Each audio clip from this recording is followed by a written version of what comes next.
नमस्कार प्रिय दर्शकों, स्वागत है आपका अपने बेहद ही खास कार्यक्रम ज्योतिष जानकारी में। दर्शकों, आप लोगों को ज्ञात है कि हम ज्योतिष आप लोगों को सिखा रहे हैं और नित्य प्रति एक नया वीडियो आप सबके सामने आ जाता है। तो आज उसी श्रृंखला का यह वीडियो है। आज का विषय है लगन कुंडली यानी जन्म कुंडली। तो आइए देख लेते हैं। आप जब किसी जातक की जन्म कुंडली देखते हैं तो जन्म कुंडली में इस प्रकार का चार्ट आपको देखने को मिलता है। ठीक है, ये चार्ट जो इस प्रकार का देखने को मिलता है, सबसे पहला जो चार्ट होता है उसका नाम होता है लगन कुंडली। ठीक है, लगन कुंडली को देख करके जातक के जीवन के बारे में, भविष्य के बारे में बताया जाता है, फलादेश किया जाता है। वैसे और भी इससे अलग भी कुंडलियां होती है, चंद्र कुंडली, नवमांश कुंडली और विभिन्न प्रकार की कुंडलियां, लेकिन मूल जो होता है वो लगन कुंडली होती है। ठीक है, लगन कुंडली मेन फलादेश में काम करती है। ठीक है, तो आप देखेंगे इस लगन कुंडली में 12 घर बने हुए होते हैं, 12 हाउस होते हैं। ठीक है, 12 स्थान इसमें होते हैं कुंडली में, प्रथम से लेकर के। ठीक है, तो जन्म कुंडली में यहां पर, ठीक है, आप पहले देख लेते हैं 1 2 3 4 5 6 7 8 9 10 11 और 12। ठीक है, तो 12 स्थान बने हुए हैं इसमें। ठीक है, 12 भाव हैं इसमें। अब 12 भावों में जो सबसे पहला यहां पर जो आपको देखने को मिलेगा, ये नंबर 1 यानी लगन भाव कहलाएगा। यहां पर 1 से लेकर के 12 तक के मध्य की कोई भी संख्या लिखी हुई हो सकती है, परंतु यह लगन भाव ही कहलाएगा। ठीक है, समझ लीजिए यहां पर। ठीक है, नंबर 1 हम यहां पर डाल देते हैं इसमें। ठीक है, कुछ भी हो, यहां पर कोई भी संख्या लिखी हुई हो सकती है, परंतु यह लगन भाव ही कहलाएगा, यानी फर्स्ट हाउस ही कहलाएगा, प्रथम स्थान ही कहलाएगा। ठीक है, पहला स्थान ही कहलाएगा। इसी प्रकार से यह द्वितीय है, यह तृतीय, चतुर्थ, पंचम, षष्टम, सप्तम, अष्टम, नवम, दशम है, एकादश और द्वादश। ठीक है, ये 12 स्थान है। ठीक है, कोई भी संख्या, ये चीज बिल्कुल क्लियर हो चुकी। यहाँ पर चाहे 1 लिखा हुआ हो, 2 लिखा हुआ या कुछ भी लिखा हुआ हो, 1 से लेकर के 12 तक की कोई भी संख्या। ठीक है, ये संख्या यहाँ पर जो लिखी हुई होगी ये लगन कहलाता है। ठीक है, ये लगन। मान लो अगर यहाँ पर 10 नंबर लिखा हुआ है तो ये 10 नंबर की हमारी राशि कौन सी होती है? मकर, जैसे आप लोग जानते हैं, मैंने आप लोगों को बताया हुआ। तो ये लगन मकर लगन कहलाता है। यहाँ पर जो भी संख्या लिखी हुई होगी वह आपकी कुंडली का लगन कहलाएगा। ठीक है, तो यहां से सबसे पहला नंबर 1, इसे कहते हैं तन भाव। ठीक है, तनु। दूसरा धन, फिर है तीसरा सुहृद, चौथा सुख है, पांचवा पुत्र भाव, छठा शत्रु का भाव, सातवां स्त्री, आठवां मृत्यु, नवम भाव धर्म का, और दसम कर्म, एकादश लाभ का, और द्वादश व्यय यानी खर्च का। ठीक है, यह भाव है। इस प्रकार से ये 12 स्थान है।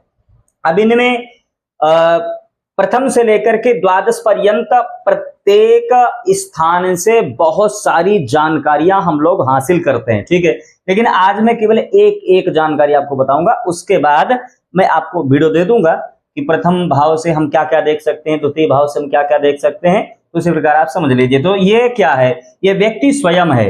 ये जो स्थान है पहला नंबर, ये व्यक्ति स्वयं है ये। ठीक है, आप समझ लीजिए, ये स्वयं व्यक्ति है जिसके बारे में हम कुंडली देख रहे हैं, जिसके बारे में फलादेश कर रहे हैं, ये व्यक्ति स्वयं है। इसलिए मैंने यहाँ पर शरीर लिखा हुआ है। ठीक है, शरीर, तनु का मतलब शरीर ही होता है। ठीक है, तो ये शरीर है, शरीर। ठीक है, शरीर के बारे में अगर हमें देखना तो ये प्रथम भाव में देखना पड़ेगा।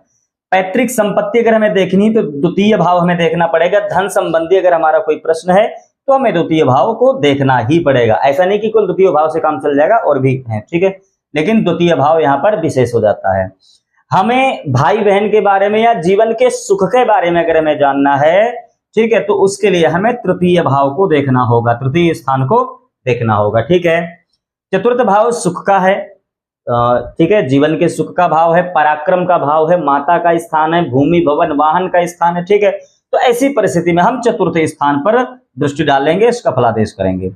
संतान शिक्षा के लिए हमें पंचम स्थान देखना पड़ेगा। वैसे सेवक इत्यादि के लिए भी यहीं से देखा जाता है, और बहुत सारी चीजें हैं, आगे मैं बताऊंगा वीडियो में। ठीक है, तो पुत्र और शिक्षा के लिए अभी तो केवल आप यही 1 1 2 2 समझ लीजिए, आप कभी कंफ्यूज ना हो जाए। तो पंचम स्थान से संतान और शिक्षा के लिए हम देख लेते हैं।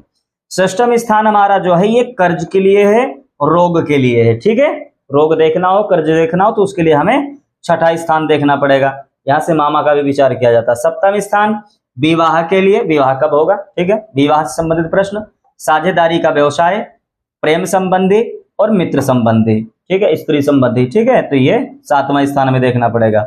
मृत्यु के लिए हमें अष्टम स्थान पर प्रकाश डालना पड़ेगा, मृत्यु और कष्ट के लिए, रोग के लिए, ठीक है, केवल अष्टम से ही काम नहीं चल जाएगा, ठीक है, और भी है, मैं आगे आपको बताऊंगा, ठीक है, लेकिन अष्टम यहाँ पर प्रधान हो जाता है। धर्म के लिए, भाग्य के लिए, ठीक है, हमें नवम स्थान देखना पड़ेगा, ठीक है, नवम स्थान पर हम दृष्टि डालेंगे, इसका फलादेश करेंगे। पिता के बारे में अगर हमें जानना है, राज सम्मान के बारे में जानना, राजकीय कार्यों के बारे में जानना, व्यवसाय के बारे में जानना है, मान सम्मान प्रतिष्ठा के बारे में जानना है, पिता के बारे में जानना है, तो उसके लिए हमें कर्म भाव को देखना पड़ेगा, दसम स्थान को हमें देखना पड़ेगा, ठीक है, दसम स्थान से हम जानकारी हासिल कर पाएंगे। आय के भाव में अगर हमें देखना, आय हमारा, ठीक है, आय हमारी कैसी रहेगी, इनकम हमारी कैसी रहेगी, अर्निंग कैसी होगी, उसके लिए हमें एकादश स्थान पर प्रकाश डालना पड़ेगा। द्वादश स्थान मूलतः व्यय का स्थान है, केवल व्यय का ही नहीं है, मैं आपको बता रहा हूं कि एक स्थान, ठीक है, एक घर कई कई चीजें लेकर के बैठा हुआ है, ठीक है, एक ही घर से बहुत सारी चीजें हम लोग देखते हैं, आगे आपको वीडियो में बताऊंगा मैं। तो व्यय मूलतः यहाँ पर व्यय का आप ध्यान रखेंगे फिलहाल अभी तो, ठीक है, खर्च के लिए, ऋण के लिए भी देखा जाता है, ठीक है, तो ये 12 भाव हो गए। अब इसी प्रकार से मैं आपको बता दूं, एक एक स्थान में बहुत सारी चीजें होती हैं जिनके बारे में हमें देखना पड़ता है, ठीक है, तो आगे के वीडियो में मैं प्रयास करूंगा। वैसे अगर इसका हम मतलब अगर इसका ही हम केवल विश्लेषण अगर करें, अगर इसी पर अगर हम चर्चा करें, तो मैं ज्यादा तो नहीं बंधुओं, कम से कम इतना जरूर कह रहा हूं कि 20 से 25 वीडियो केवल इसी पर हो जाएंगी, ठीक है, तो इतना विस्तार से नहीं जाएंगे, आप धीरे धीरे करके आगे आगे करके आप सब समझते चले जाएंगे, ठीक है, लेकिन कुछ विशेष चीजें हैं जो मैं आपको लोगों को बता दूंगा इसके अंतर्गत, ठीक है। तो ये जानकारी आपको कैसी लगी आप लोग कमेंट बॉक्स में जरूर बताएं, और इसे फटाफट से इसके स्क्रीनशॉट ले लीजिए, ठीक है, और अच्छे से तैयारी करिए, शीघ्रता से फलादेश पर हम पहुंचने वाले, क्योंकि कुंडली तक तो हम पहुंच ही गए हैं, लगन कुंडली, ठीक है। तो दर्शकों आज के लिए इतना ही, दीजिए इजाजत, फिर होगी आप सबसे मुलाकात, तब तक के लिए दर्शकों राधे राधे।